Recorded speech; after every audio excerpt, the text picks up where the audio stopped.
Buenos días, mi nombre es Tamara Muñoz, soy médico internista y coordinadora del ramo Enlace de Puerto Montt.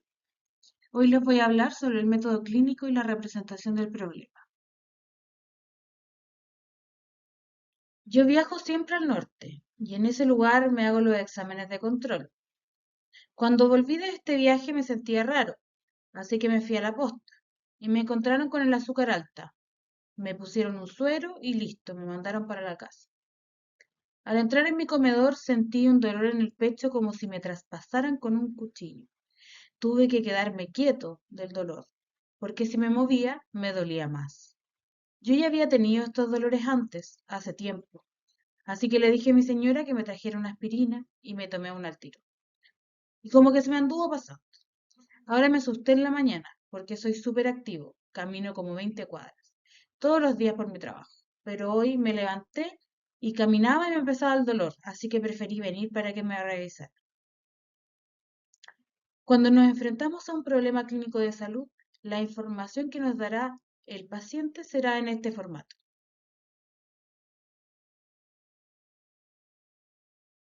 Bueno, nosotros a través de nuestras habilidades clínicas, comunicación efectiva, establecimiento de relación médico-paciente, lograremos transformar lo que el paciente nos cuenta en una anamnesis, la cual es nuestra entrevista clínica y lo que nos sirve para poder llegar a enfrentarnos al problema de salud.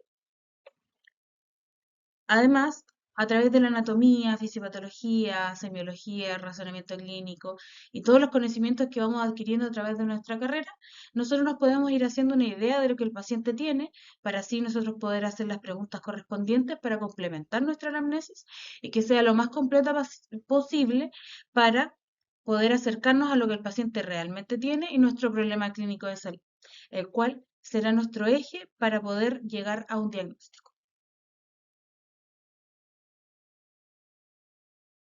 Nuestro problema de salud.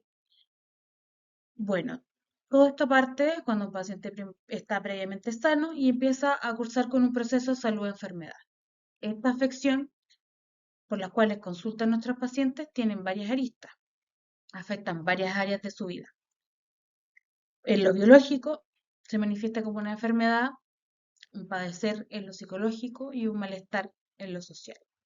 Por ende, al enfrentarnos a un problema de salud, tenemos que tener claro que hay que tener una visión global del problema.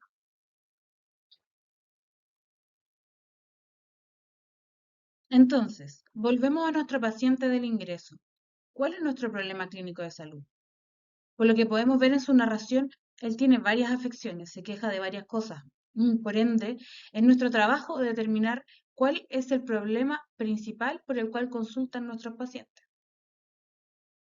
Entonces, en el caso que vimos anteriormente, ¿cuál será nuestro problema clínico de salud?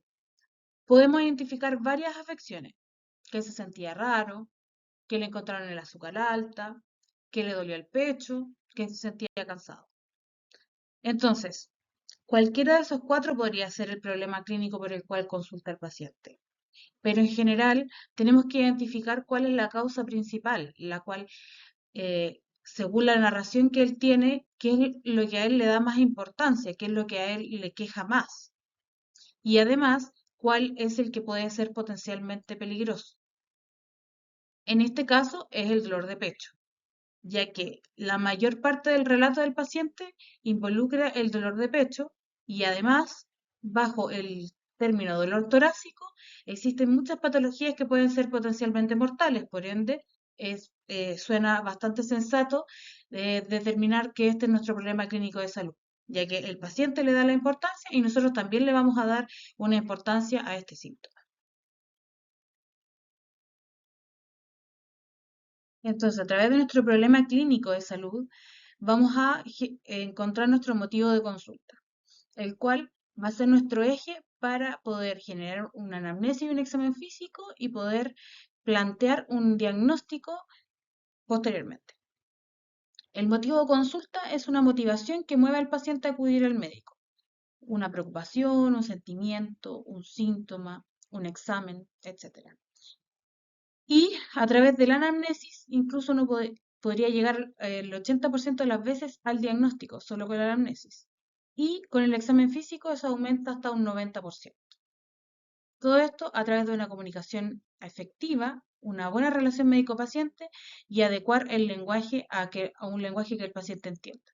Mientras más lenguaje técnico usamos, se aleja un poco la relación médico-paciente y se pierde la oportunidad de recabar una buena información.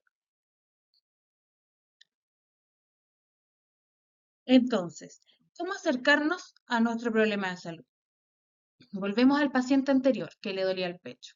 Aquí podemos ver una imagen anatómica del tórax en el cual podemos ver que tenemos millones de estructuras que pueden estar causando dolor. Entonces, ¿qué herramientas tenemos nosotros para poder determinar qué es lo que le está doliendo a nuestro paciente? Ya que existen muchas estructuras que pueden estar causando dolor. La pleura, por ejemplo, las venas, el corazón, las arterias, los pulmones, los nervios, la piel, etcétera. Es decir, millones de posibilidades. Por eso es que también en el ejercicio de la medicina existe tanto error diagnóstico, porque las probabilidades pueden ser infinitas.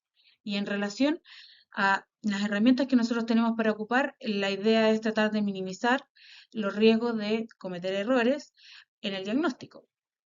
Y para eso vamos a ir viendo todas las herramientas que tenemos para poder llegar a un diagnóstico correcto y cuáles también son los errores más frecuentes que podemos tener en el ejercicio de la medicina. Eso a lo largo de esta presentación y a lo largo de este ramo. Bueno, entonces, en relación a nuestro problema clínico, nuestro dolor al pecho, tenemos muchos elementos del razonamiento clínico que finalmente nos van a acompañar y ayudar para llegar al mejor diagnóstico. Nosotros principalmente en esta presentación nos vamos a enfocar en la historia clínica y representación del problema. Pero ahí nos podemos dar cuenta que la probabilidad diagnóstica es incertidumbre, que por un lado va a ser una herramienta, pero también va a ser una dificultad, las pruebas complementarias que nos pueden ayudar, pero también nos pueden confundir. Guiones de enfermedad, que son construcciones y actualizaciones, son historias previas que uno va relacionando casos con otros y que nos va ayudando un poco a orientarnos. Toma de decisiones compartidas en general es muy importante en salud. En general uno tiene una visión del paciente, pero siempre es bueno escuchar la opinión de otras partes del equipo o de otros colegas que tienen otras visiones. Comunicación efectiva, que fue lo que fuimos conversando. Es decir, es un camino muy largo el cual uno llega desde que el paciente nos cuenta su historia hasta que llegamos a un diagnóstico. Y entre medio nos vamos a encontrar con herramientas que nos van a ayudar, como también nos van a entorpecer un poco nuestro diagnóstico. Entonces, en relación a la representación del problema en nuestra historia clínica, nosotros tenemos la anamnesis, que es nuestra entrevista, en la cual nosotros vamos a hacer principalmente reconocimiento de patrones, es decir, vamos a comparar la historia del paciente con los síndromes, con nuestro conocimiento, para determinar qué es lo que nosotros, según lo que sabemos, se acerca a lo que el paciente puede tener, y además realizar la transformación semántica, en el cual uno transforma la anamnesis en un lenguaje técnico, sintético, en el cual nos va a servir para que todo el equipo de salud entienda la afección de nuestro paciente. Y en relación a esto, nosotros vamos a realizar un examen físico en el cual vamos a buscar hallazgos que nos ayuden y nos sumen en nuestra historia clínica. La anamnesis. Vamos a hacer una pequeña cápsula semiológica para poder entender un poco de qué se trata. La anamnesis tiene varias partes. Una es la identificación del paciente, que principalmente tiene los datos personales de él, sus datos sociales también.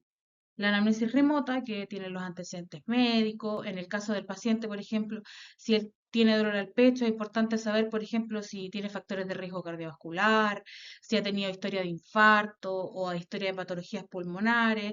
Eso nos va a hacer pensar el dolor que tiene. ¿Será de los pulmones, del corazón? Por ejemplo, quizás tiene antecedentes de una neuralgia, es decir, de un dolor neuropático.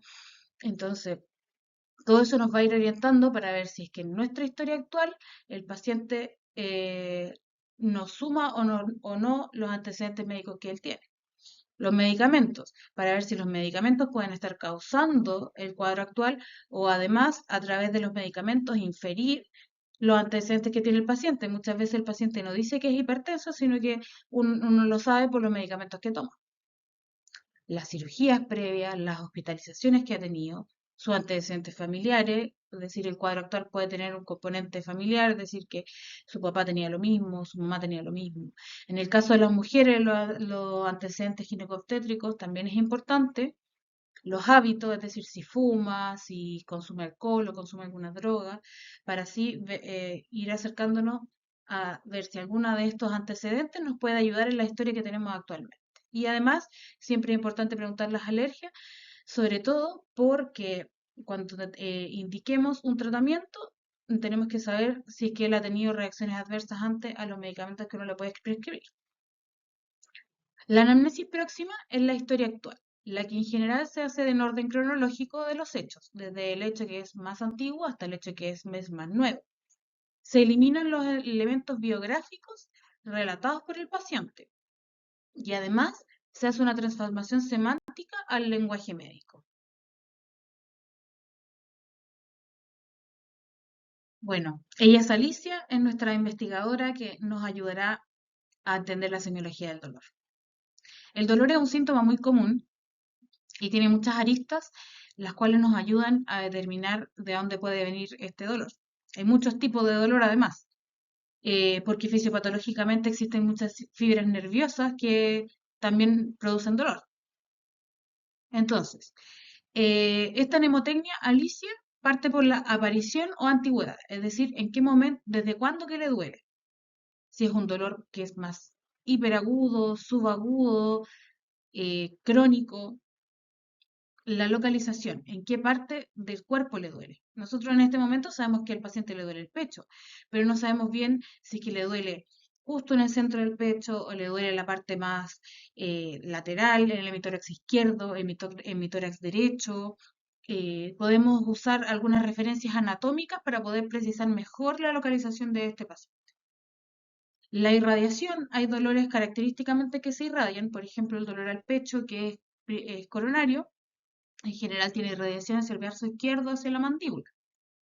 Em, Hay dolores de disección aórtica que se irradian hacia la región dorsal y así pueden haber muchos ejemplos. El dolor de la neuralgia del nervio ciático en general es un dolor que parte lumbar y se irradia hacia la pierna, por ejemplo. El carácter. Existen muchos tipos de carácter que igual eso lo pueden después buscar en los libros de semiología, que es, por ejemplo, opresivo, es decir, que el paciente siente que le oprimen el pecho, que es punzante, es decir, en general a uno le dice si es como que lo pincharan, si lo apretaran, si le enterraran un cuchillo. Transfixiante, es decir, un dolor que lo atraviesa, un dolor tenebrante, que es como de una corriente eléctrica, y así existen muchos tipos de dolor. La intensidad, que ahí uno puede usar la escala visual análoga o la escala verbal análoga, que uno lo que hace es buscar decirle al paciente que le puse una nota al dolor, por ejemplo, de la escala del 1 al 10, siendo el 10 el dolor más grande de su vida. En las mujeres, por ejemplo, podría ser un... Y los factores atenuantes y agravantes, es decir, qué aumenta el dolor o qué hace que le disminuya el dolor, si hay algún movimiento o alguna acción que pueda en el fondo disminuir o aumentar este dolor. Entonces, vamos a ver cómo transformar esta historia entonces en todo lo que hemos conversado ya previamente. Entonces, primero tenemos que determinar cuáles son los elementos biográficos de este relato que en el fondo nosotros vamos a obviar porque tampoco nos van a aportar eh, mucho en nuestra historia. Por ejemplo, yo viajo siempre al norte y en este lugar me hago los exámenes de control. No sabemos bien qué exámenes se hizo, y al parecer no tienen mucha relevancia en la historia actual. Entonces, cuando volví me sentía raro, así que me fui a la posta. Me encontraron el azúcar alta. Tampoco pareciera ser muy relevante en el cuadro actual, ya que en el fondo el sentirse raro es muy vago, es un síntoma muy vago que tampoco podemos caracterizar en un concepto. Podríamos indagar más en él, pero en este minuto, como no podemos indagar, vamos a asumir que no tiene relevancia en este minuto. Así que me fui a la posta y me encontraron el azúcar alta, me pusieron un suero y me mandaron para la casa. La verdad es que en la anamnesis próxima no nos va a aportar mucho este caso, porque no tiene mucho que ver con el dolor que tiene actualmente, al parecer. También podríamos indagar en ese síntoma, ¿ya? Tiene más que ver quizás con los antecedentes, con la anamnesis remota quizás, porque podemos dejarlo como un antecedente de que quizás el paciente tiene diabetes. Aunque él no lo sepa, o quizás él nos va a decir en la anamnesis que él tiene diabetes. Por ende, esto también lo vamos a obviar. Entonces, al entrar en mi comedor sentí un dolor en el pecho. Entonces, tampoco que ella entrara al comedor es un dato muy importante. Entonces, sí el dolor al pecho, como si me traspasaran con un cuchillo. Entonces, ahí habíamos conversado que el hecho de que lo traspasaran como por un cuchillo es un dolor que es transfixiante. Entonces tenemos un dolor torácico transfixiante. Tuve que quedarme quieto del dolor porque si me movía, me dolía. Entonces ahí él claramente estaba mostrando que existe un factor atenuante de los síntomas en ese minuto. Que tuve que quedarme quieto, es decir, que el dolor cedía al reposo y aumentaba con los movimientos. ¿Ya? También nos está determinando que este cuadro ya le había pasado previamente y al cual la señora dice que le trae una aspirina. Tampoco es relevante que la señora le haya traído la aspirina, solamente que uno puede poner que se dio parcialmente a la administración de aspirina. Y finalmente el paciente consulta porque tampoco hay que poner en la historia que el paciente se asustó en la mañana, sino que poner que en el fondo persistió con dolor torácico que aumentaba en el ejercicio y cedía al reposo, por lo cual finalmente decide consultar. Entonces, pasamos de tener una historia relatada por el paciente que tenía elementos biográficos, distractores y estaba hecho en un lenguaje que el paciente nos cuenta, a un resumen sintético técnico donde se eliminaron los elementos biográficos y los distractores. ¿Cómo quedó nuestra historia entonces? Como un dolor precordial, transfixiante, de inicio súbito, que se irradia la región dorsal, EVA 10 de 10, de una hora de evolución, que aumenta con el ejercicio y se da el reposo, que se dio parcialmente con la administración de aspirina, pero que continúa desencadenándose el ejercicio. Cabe destacar además que nos faltó agregar que el paciente refiere que ya ha tenido este cuadro previamente, ¿ya? Entonces, por ejemplo, el hecho de que haya tenido este cuadro previamente nos hace pensar que probablemente el paciente ya tiene dentro de sus antecedentes, es decir, dentro de su anamnesis remota, podemos quizás encontrar una posible causa de este cuadro.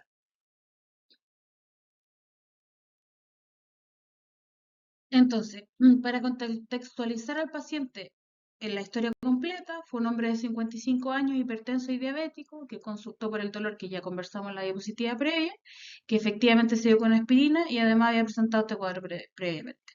Cuando consultó estaba pálido, sudoroso y taquipneico, que es el concepto de una respiración rápida.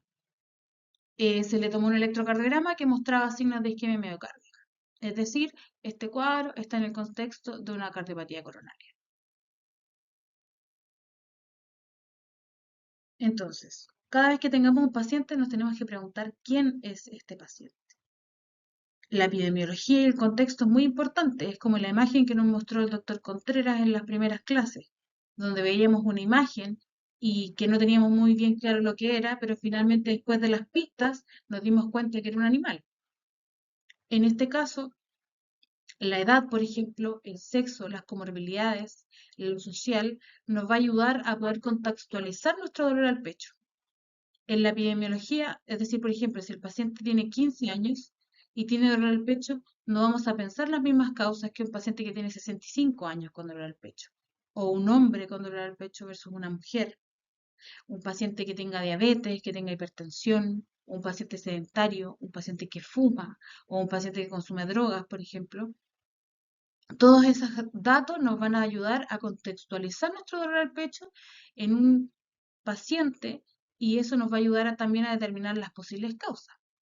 ¿Cuándo? ¿Cuánto tiempo? No es lo mismo que el paciente lleve 3 meses con dolor al pecho a que lleve una hora. Al final, el Si es muy crónico, en el fondo podemos hablar de una enfermedad más avanzada que un dolor agudo. El dolor agudo es mucho más peligroso que el dolor crónico además, o puede tener una historia de dolor crónico que de larga data, pero actualmente consulta por un dolor agudo de las mismas características, que puede hablar de la misma historia de la enfermedad también. Los mecanismos fisiopatológicos, en el caso de este paciente, nosotros podemos decir, yo creo que el paciente tiene cardiopatía coronaria porque dice que cuando camina le duele el pecho y cuando descansa se le pasa. Porque cuando uno camina, aumenta el consumo de oxígeno, aumenta la demanda, aumenta el gasto cardíaco, aumenta la frecuencia. Eso produce una disminución del riesgo coronario porque las coronarias se irrigan en diástole y al tener unas coronarias enfermas va a producir dolor. Porque en parte el corazón también va a aumentar su consumo de oxígeno, va a disminuir la cantidad de sangre que llega al corazón, que quizás en un paciente que no tiene problemas en las arterias del corazón no le va a causar nada, pero en pacientes que ya tienen una estenosis importante, además de eso, de disminuir el riesgo coronario, de aumentar el consumo de oxígeno, se produce isquemia. Y esta isquemia produce dolor. Entonces nosotros a través de acordarnos de eso podemos pensar que estos síntomas tienen que ver con lo que está pasando en este niño.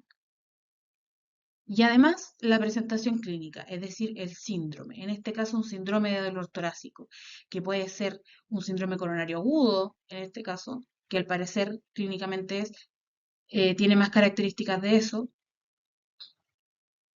Y según eso, según los patrones de cada síndrome, uno puede encasillar al paciente en distintos síndromes o en uno. Entonces, en relación a cuál es el diagnóstico más probable, nosotros a través de la observación cuidadosa del paciente, la adecuada obtención de la información, la realización de maniobras físicas, del examen físico, generación de hipótesis diagnósticas, reconocimiento de la relación de cada pieza de la información, vamos a generar una hipótesis que nosotros vamos a tratar de confirmar o descartar. Bueno, entonces, en relación a la representación del problema, como novatos, tenemos algunas dificultades para desarrollar este ejercicio que hicimos hoy día en esta clase, y existen algunos problemas en los cuales uno se va afrontando en este ejercicio de la medicina hasta transformarse en un experto. Entonces, en general los novatos tienen estrategias de búsqueda débiles, es decir, les cuesta identificar el motivo de consulta y les cuesta eh, buscar o preguntarle al paciente por algunas características que nos van a ayudar en el fondo a identificar bien el motivo de consulta. Tienen más tendencia a caer en las pequeñas trampas cuando los pacientes refieren muchos motivos de consulta.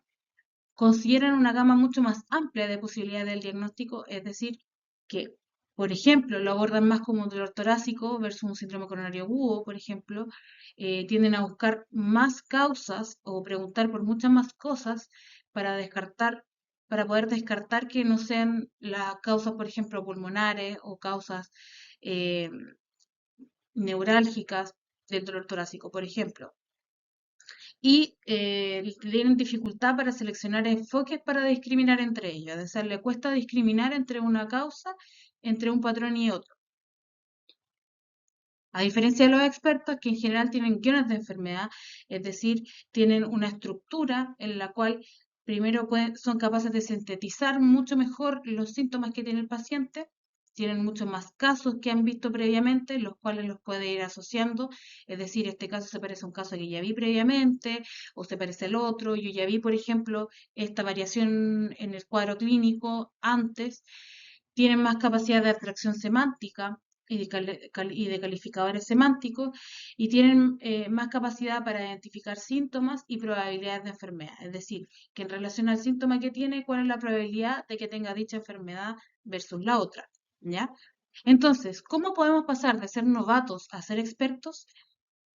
¿Cómo fue que nosotros aprendimos? Fue a través de la experiencia y a través de la osmosis del conocimiento, es decir, ir constantemente a las visitas, escuchar las discusiones, escuchar a los expertos, reflexionar sobre los casos, todas esas cosas y a través de los múltiples casos que uno fue viendo durante su práctica clínica, es que se fue transformando en un experto.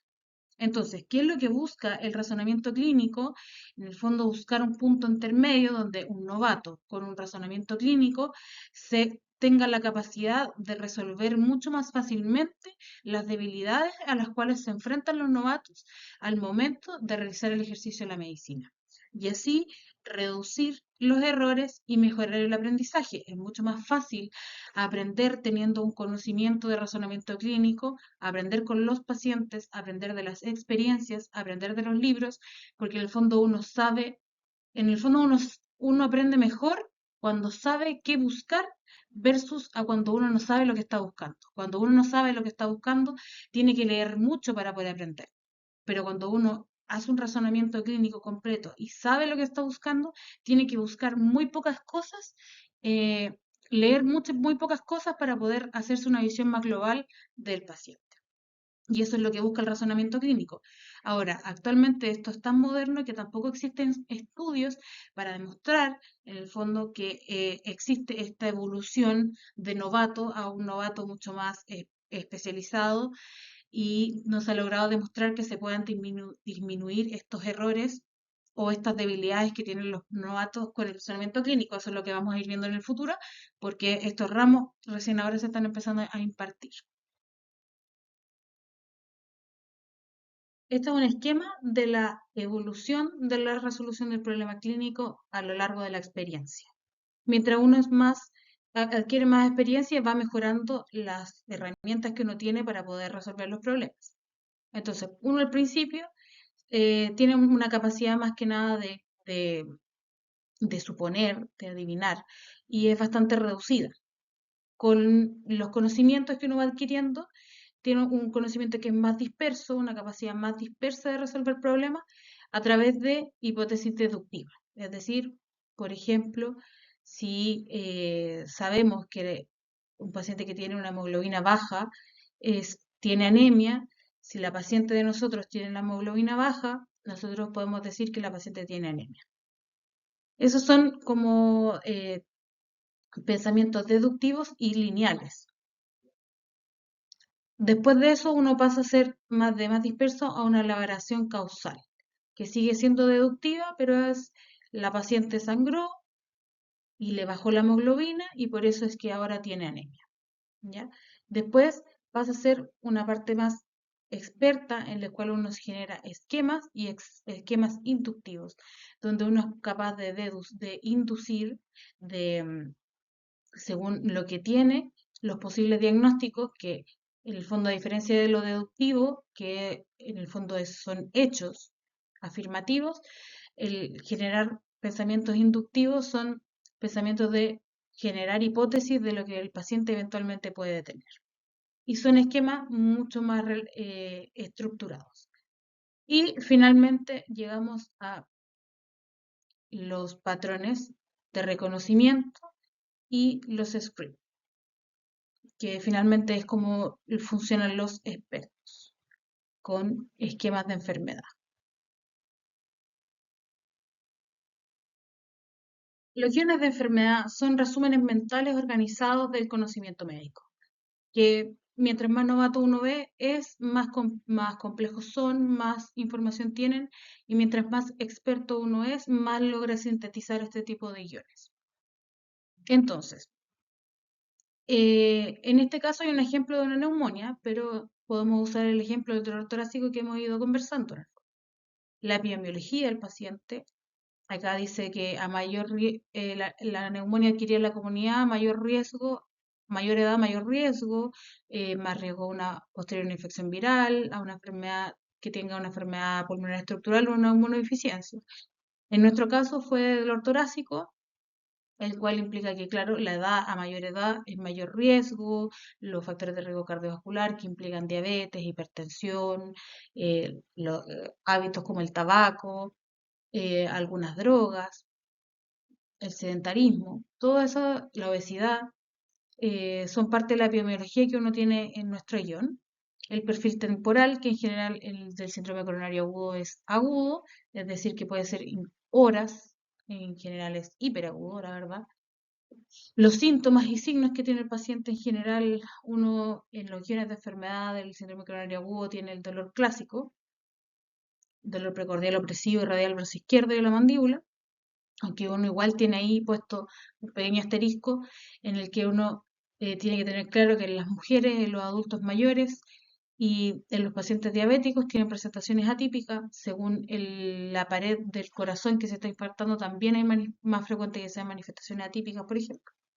La fisiopatología, que fue lo que ya conversamos, el diagnóstico, que en este caso es un diagnóstico clínico que se apoya con un electrocardiograma y con algunos exámenes de sangre, el diagnóstico sindromático, síndrome coronario agudo, en este caso, los estudios complementarios que uno hace, que son el electrocardiograma, son las enzimas cardíacas, uno puede hacer algunos exámenes complementarios igual para descartar otras causas de dolor torácico que sean potencialmente mortales, que uno igual es importante que uno los descarte, los diagnósticos diferenciales, por ejemplo, una disección aórtica, em, un neumotórax, por ejemplo, son causas de dolor torácico agudo.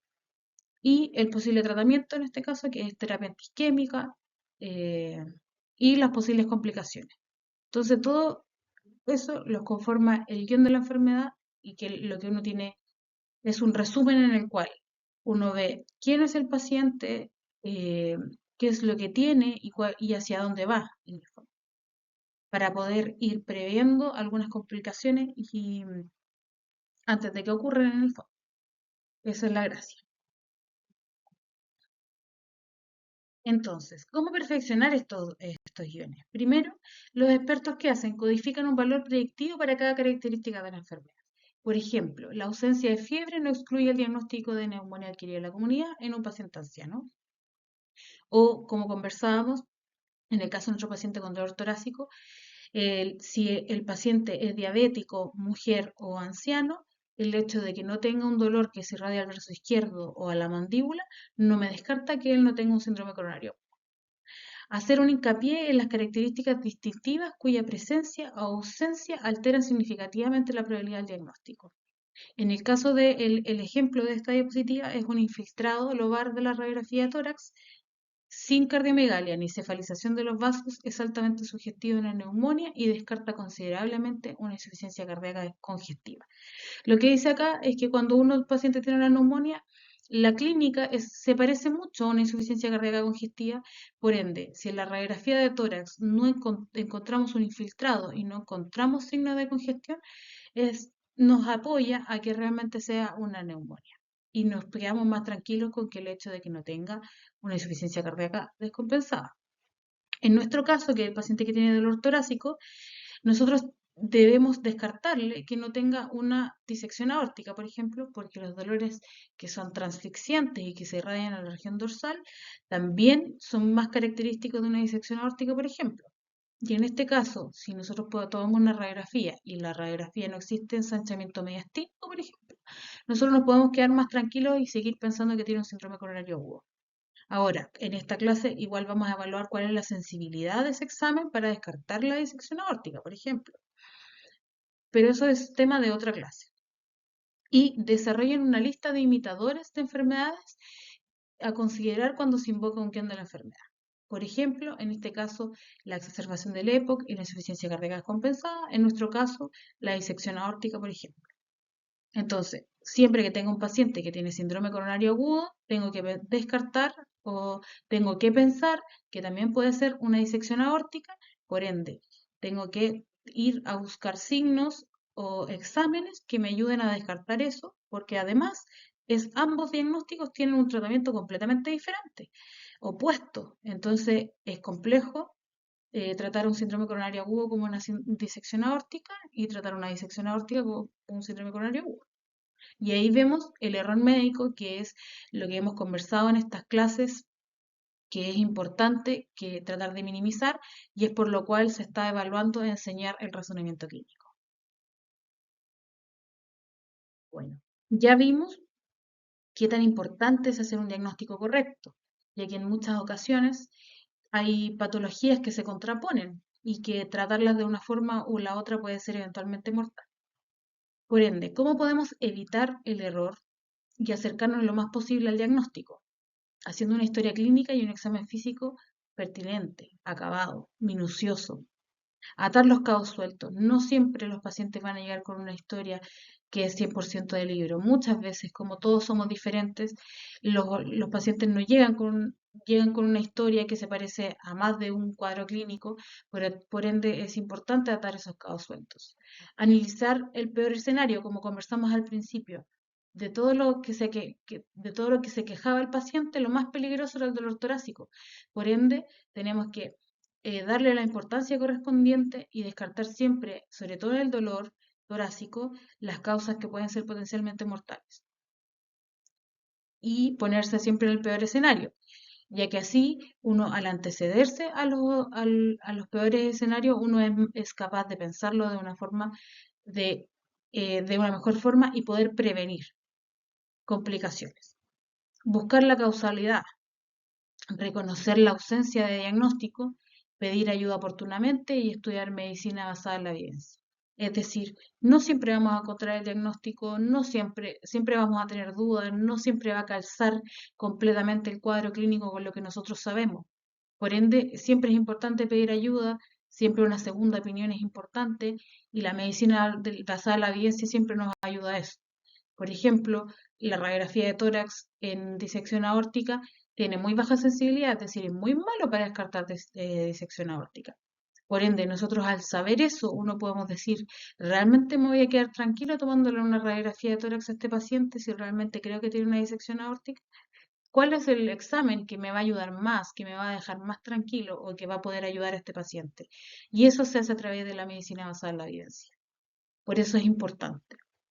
Usar el razonamiento clínico nos va a convertir en buenos solucionadores de problemas, en buenos coordinadores de los procesamientos analíticos y no analíticos. Muchas gracias.